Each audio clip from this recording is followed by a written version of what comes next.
So what age did you first play the piano?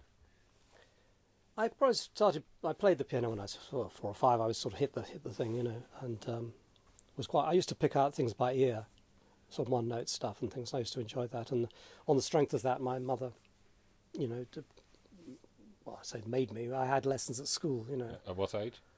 from 7 Okay. when I went to prep school, and it was always a bit of a drudge. I have to be honest about it. Really, I can't say I ever really enjoyed it.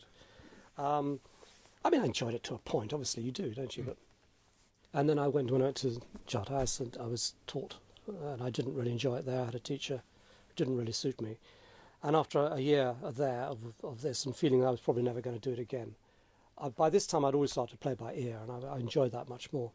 I then changed to a different teacher, a guy called Leonard Halcrow, who, you know, he gave me the things like the Rachmaninoffs and Ravels I was telling you about.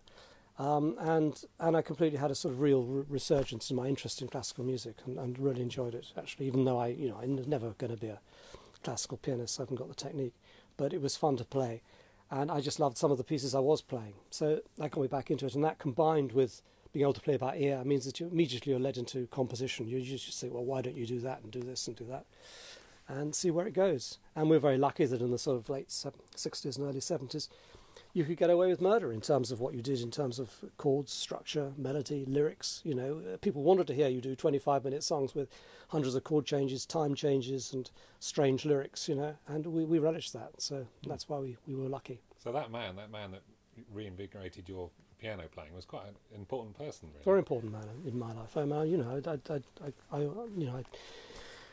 I'm very grateful to him, really, you know, because most of my teachers are of every kind were a little bit forgettable, to be honest. I mean, I'm not saying I had reasonable teachers and everything else, but I know a lot of people come out of school saying, oh, this man did it for me and all the rest of it. But he was very important, you know, probably almost without knowing it in a way, although he was very sympathetic, and he liked the way I played.